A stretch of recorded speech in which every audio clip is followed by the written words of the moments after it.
Recognize my co-authors, Andrew Lapierre and Andres Ortega, who are both grad students. Andrew's a postdoc right now, kind of leading the version 7 effort with me.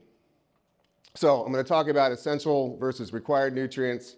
I'm going to talk about implications for both energy and protein requirements, talk about some examples of where there's an intersection on these, talk about where the interaction might limit productivity, and then I'll summarize.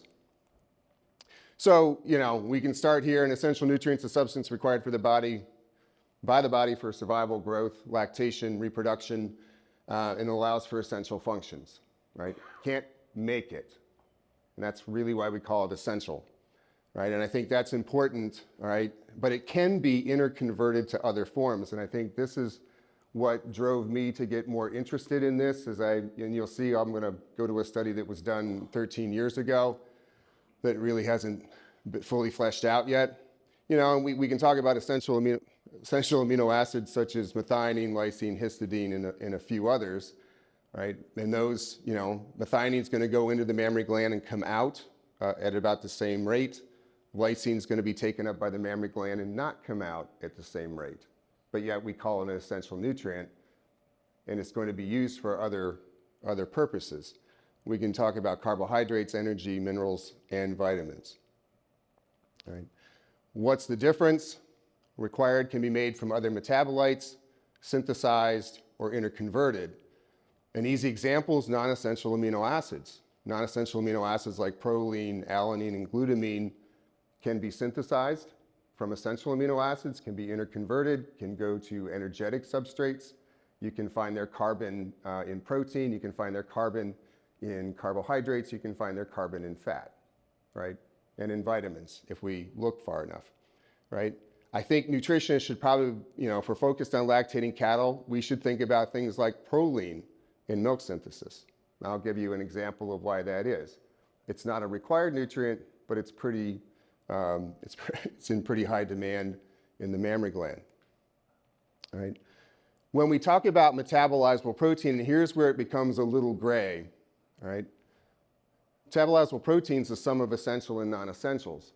When we were developing version 7 of the CNCPS, and with that, we'll be able to balance for all 10 essential amino acids. We had a bunch of people in the room say, hey, and I've heard this several times since then, let's just get rid of metabolizable protein. The answer to that is, no, we can't, right? But there's a bunch of people out there who still think as long as we have the essential amino acids, we don't need everything else. Yet we forget that this metabolizable protein does contain all the non-essentials. They consume the non-essentials. They make up somewhere between 46 and 53% of the total amino acid intake. And in many cases, they are required for metabolism. They're just not required as a nutrient, all right? Thus, the intake of non-essentials in rumen escape will provide MP as non-essentials, just like essential amino acids.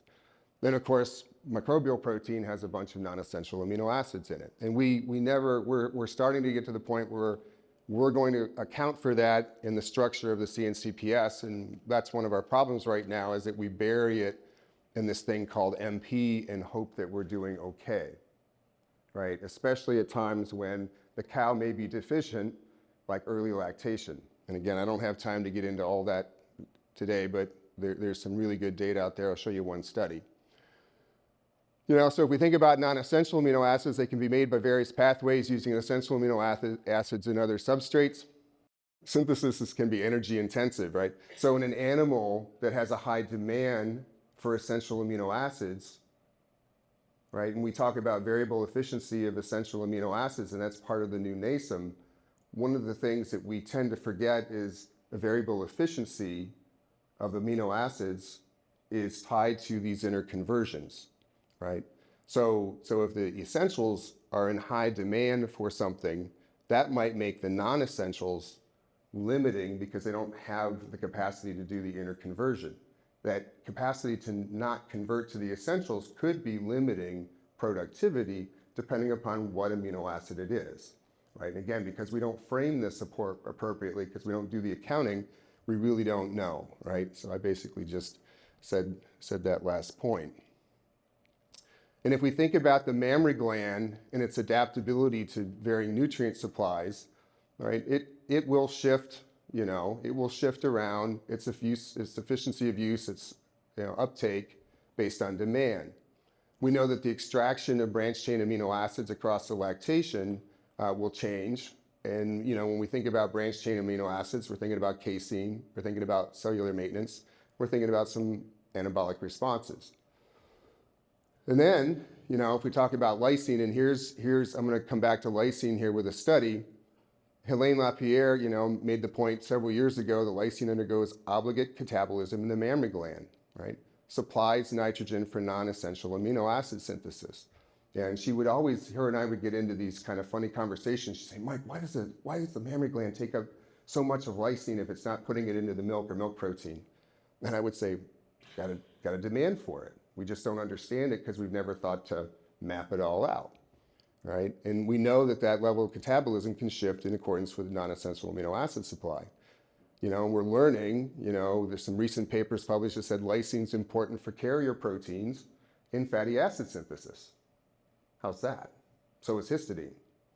So, all of a sudden we start linking these amino acids to fat synthesis, not just protein synthesis. Arginine's another one, taken up in excess relative to milk protein, about 2.5 times. Catabolism products include proline, ornithine, and urea. I think it's important to recognize that the proline content in milk casein is 10.4%, second highest to glutamine and branched chains, right? So if you're going to make casein, and you need the three-dimensional structure of casein, you need an awful lot of proline to give it that structure, right? So if we run out of proline, you can't make casein. So then, we can do it with arginine. That's a semi-essential amino acid, but now we're getting into the weeds on, wonder what gets first limiting there, right? And we can talk about amino acids as group 1, those that go into the mammary gland and out with an efficiency of 1. If we talk about group 2s, these are taken up at greater than what come out in milk. And we talk about group 3s, same thing here.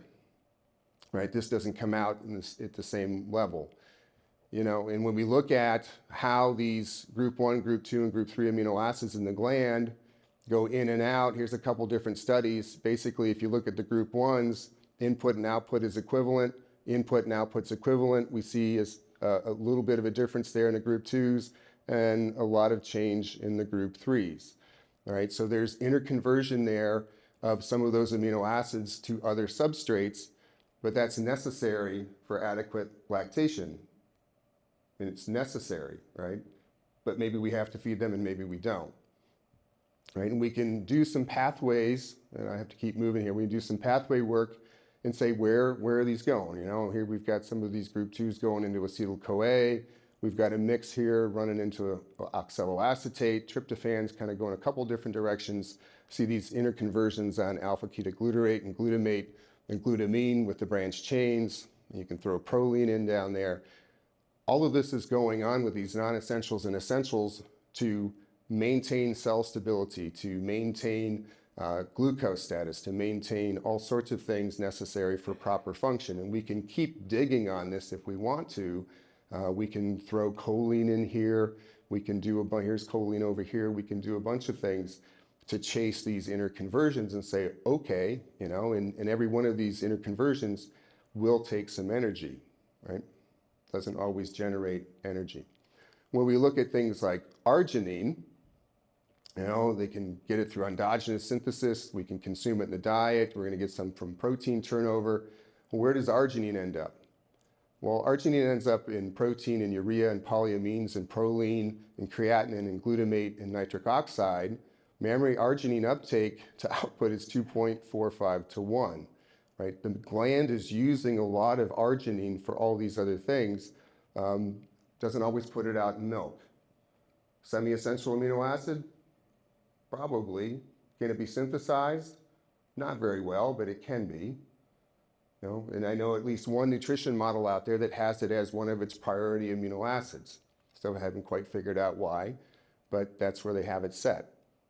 So when we're thinking about all these other uses, all of a sudden, some of these amino acids in their non-essential form become really important. So I've got a monensin study here, and you're going to say, why the hell are we going to talk about monensin in a vol chem meeting? Well, I'm going to try to integrate some of this stuff, right? So matter of fact, the character in the room that called me about that was Jerry Mecker at the time. And he said, would you do this study? And I first said, I don't know. And then he said, well, you could feed whatever diet you wanted. I said, oh, okay, that makes it worthwhile. So we did 4 levels of rumensin, looked at milk fat production, looked at milk fat profile, milk fatty acid profile. What's important here is that, 90 to 92 pounds of milk, 3.9 fat, and 3.1 true protein in this study, right, is what the cows were when we assigned them to treatment. Here are the diets. I'm hoping you guys get these slides. I'm not going to spend time going through that. About 35% corn silage from grass haylage. The corn silage was good. Haylage was so-so. Mix of beans, dextrose, blood meal, mix of fatty acids, pretty high levels of amino acids, some yeast, and then the rumensin. 54% forage, right? So we're trying to make the best diet we can.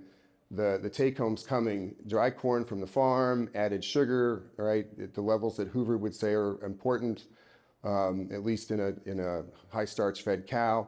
Here's where we went though. The methionine, our new requirements using version 655 with Andrew Lapierre's work would put it at 1.19 grams per mcal and 2.7 times that to get to methionine. And then we're using a blend of fatty acids. This to me is important, especially these lysine values, because I don't know of anybody else that's fed lysine at that level. But the reason I bring that up is back to the conversation about Helene Lapierre, is that she would say, hey, the mammary gland's going to take those up in excess of what it excretes in the milk. What's it do with it? Well, again, if you dig through pathways and you start to understand some things relative to fat synthesis, lysine looks to be pretty important, along with histidine, in elongation of fatty acids. All right, and I said, okay, well, maybe that'll help, because we don't know. So that leads to this, so the cows maintain about 40 kilos of milk, 39, right? No real change in dry matter intake. Fat, 4.6, 4.67, 4.71, 4.66. True protein, 3.35, 3.37, 3.36, 3.39.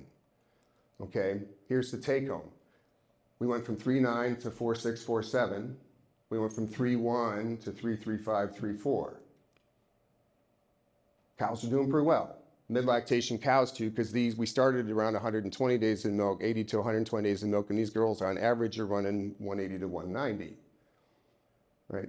Barbano's part of this study. He's running our milk fats. He calls me up about 3 weeks into the study and he said, hey, did you buy jerseys? And I said, what are you talking about? I'm laughing at him.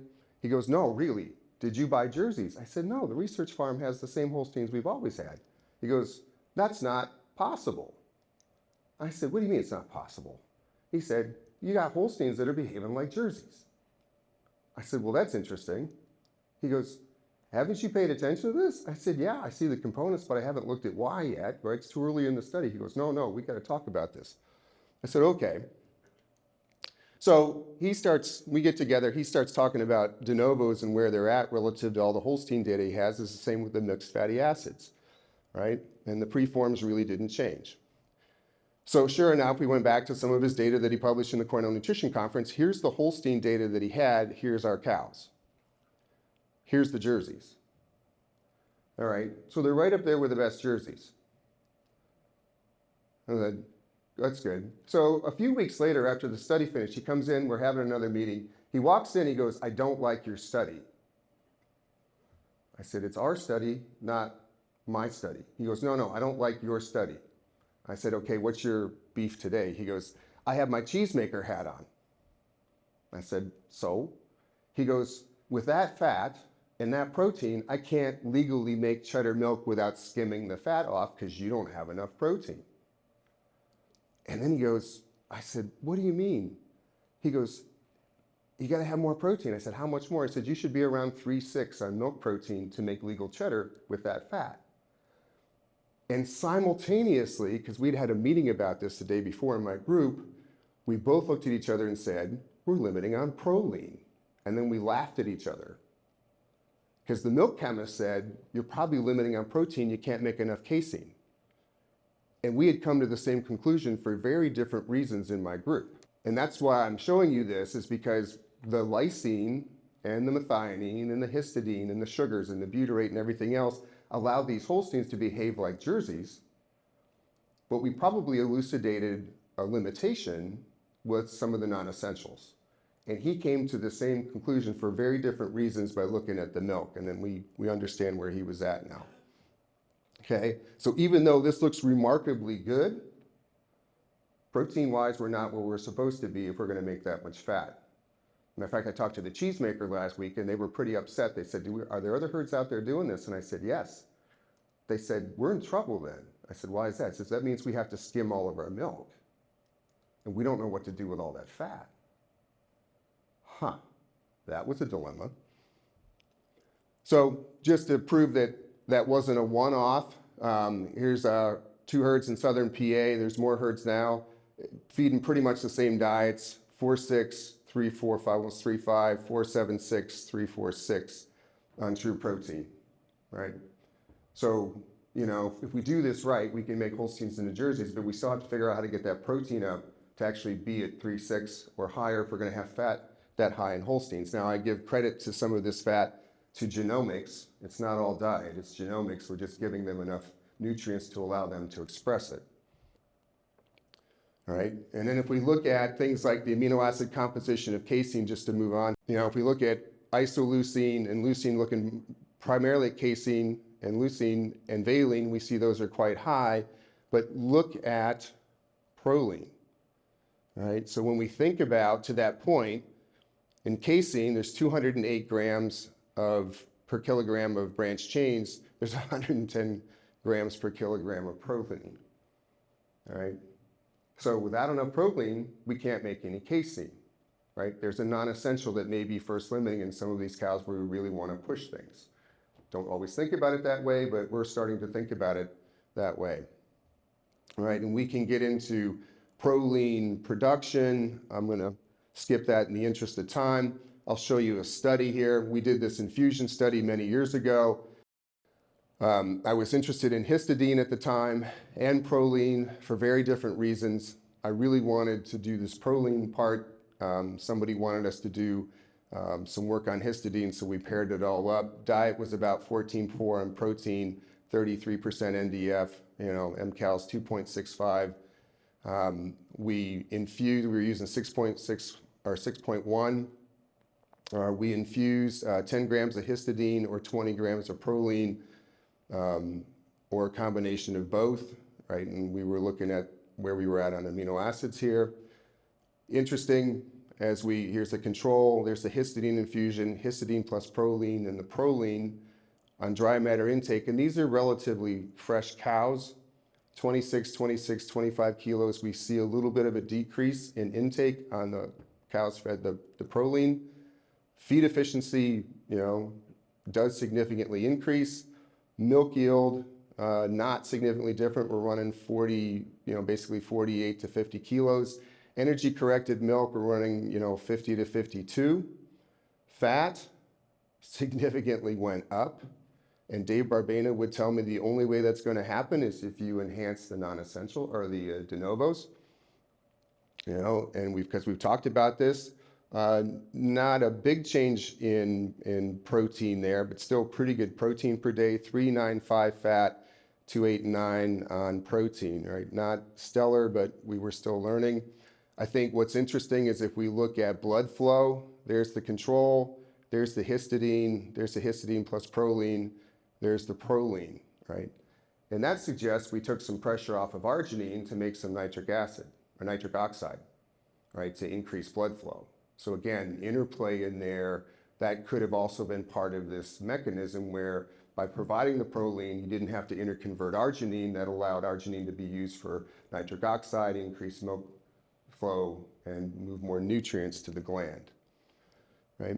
Are there any other studies out there that would suggest that non-essentials are important? Metcalf did a study a few years ago where he did these infusions, you know, 104% MP to 106 ME. MP with the treatments 120 and 108.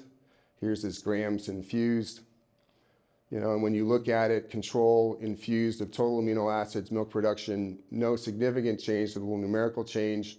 With these, just the essentials, you see kind of the similar response. Fat, this is interesting, right? You go from 46 to 43.5 on grams per 100 grams of fat, whereas with the essential, this with the non-essentials here, it stays the same. With the non-essentials, we think that's an alanine response. We're getting a bunch more glucose, we're getting some more insulin, and that's stopping turnover. Because we've seen this before, right? So the NEFAs are dropping. And you can see some changes in milk component yield, but nothing really dramatic. This study, which was in an abstract a couple years ago, 9 cows, calving to 50 days in milk. So cows that could be MP limited. 2 treatments, total amino acids or essential amino acids, looking at a casein amino acid profile, did abomasal infusions. This is really fascinating, right?